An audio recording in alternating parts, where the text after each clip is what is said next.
And how you doing? Hey, how are you guys? Yeah, pretty good, mate. How's the day so far? Pretty good. Just been doing other interviews, so yeah, which is why we're a minute late. Sorry So, about that. that's all right. That's all right, Henry. And so, guys, today you guys are putting up your album Tangaroa. So, can you tell me a bit about the songwriting and the production behind this album? So, I mean, songwriting, it's kind of like this evolution of Alien Weaponry. We tried to keep the signature sound off that first album that we released, but I think we've definitely evolved as musicians, and it really shows with this album. It's a lot more progressive and a bit more technical. And yeah, I mean, the kind of preparation in terms of the release has been a long one, much longer than we had had for the first album. So it's been this really slow build up, and just this hurry up and wait for us. And yeah, I mean, getting it all ready and recording it. I mean, most of the album we uh, took about 6 months to write and record, aside from Ahika and Blinded.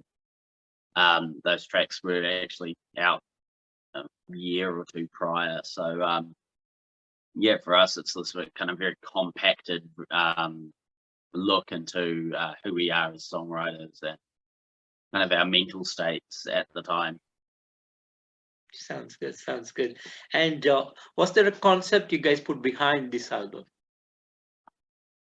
I guess the title track Tangaroa is relating back to our oceans and how we're kind of destroying and suffocating our oceans.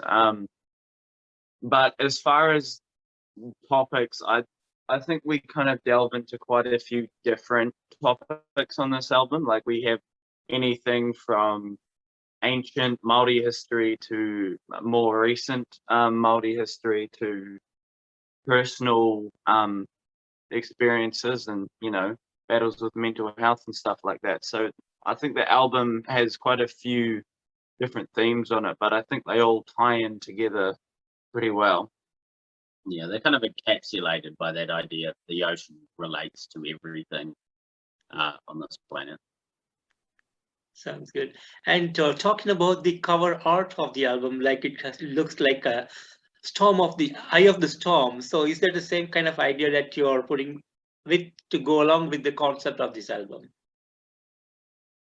I originally came up with that concept probably about 2 years ago. And when I first drew it, I wasn't really thinking about the album at all. Like it wasn't intended for the album cover.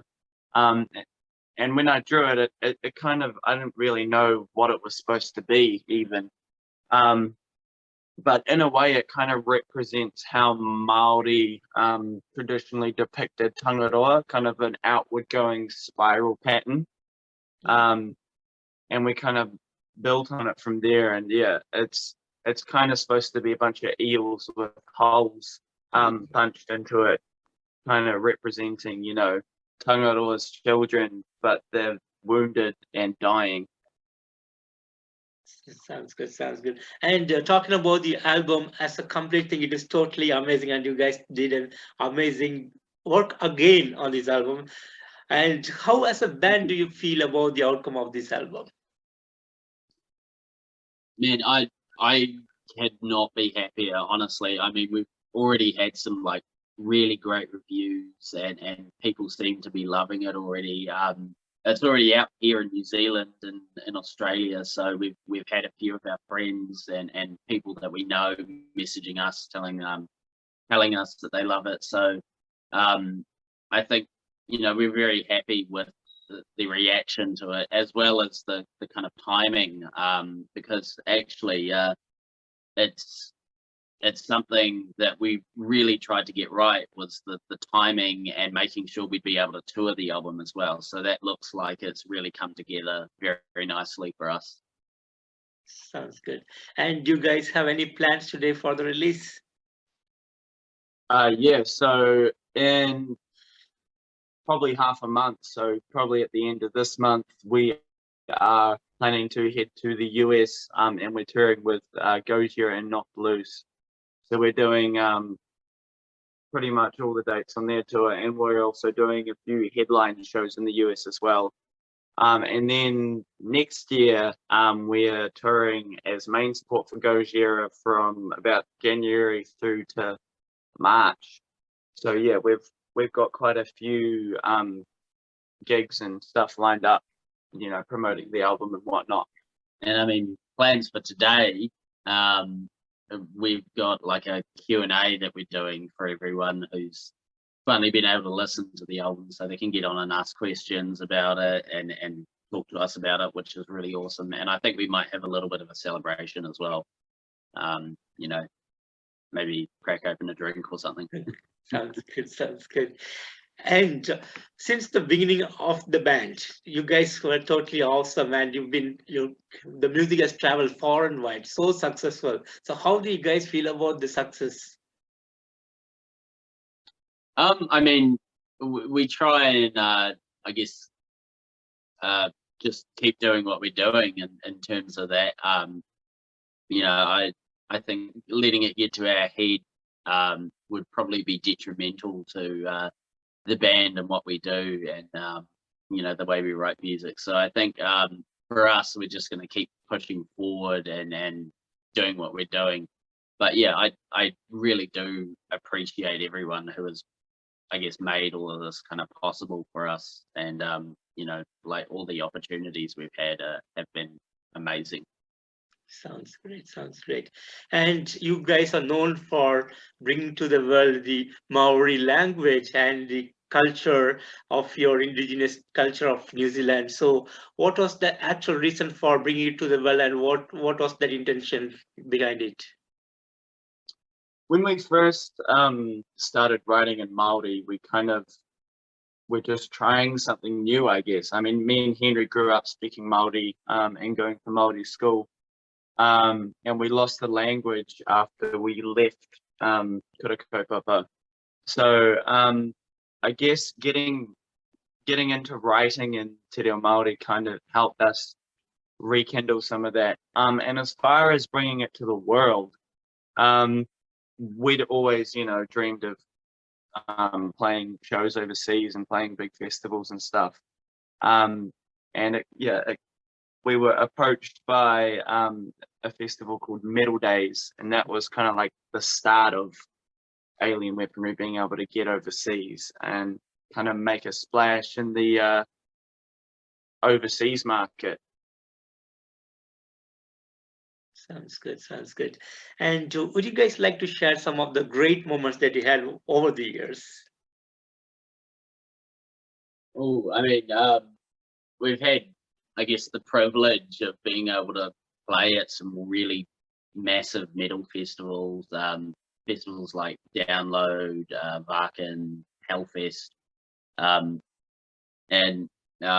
just being able to share the stage with some really massive bands, but also traveling, you get to meet some really amazing people as well, whether they're fans or crew members. And I think I find it really hard picking favorites. So I just love touring in general. I really do enjoy that, and I think some of the press we've gotten has been outstanding as well. I mean, Metal Hammer seem to be backing us like 110%. So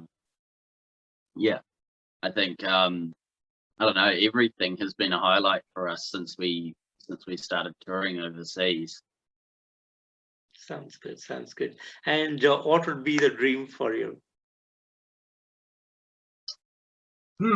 Probably I mean, playing with Gojira has always been something I've wanted to do, and we're just about to do that. So that's a pretty mind-blowing thing to happen. But I guess dreams and aspirations for the future, probably maybe headlining a festival like Varkin or Download, and selling out an arena show would be awesome. So I guess we're just trying to work on that as much as possible and push ourselves to try and get to that next level now. Sounds great. Sounds great. And guys, finally, what would be the message for the fans around the world? Our new album is going to be out really soon for the rest of the world. It's already out here in New Zealand. I'd say it's out for about half the world now, seeing as it's nearly midday here. So yeah. Everyone get on Spotify or go online and listen to the album. And yeah, we love all our fans. And for anyone who hasn't heard of the band yet, I recommend that you listen to our new album and see how it tickles your thing. Yeah. Awesome, awesome. And guys, thank you so much for giving your time today for this interview. And thank you so much for the music. You guys are doing an amazing work for the music fraternity. Thanks again for that. You guys have a wonderful day ahead. Thanks, Awesome. man. You too. Thank you, Keith. Bye.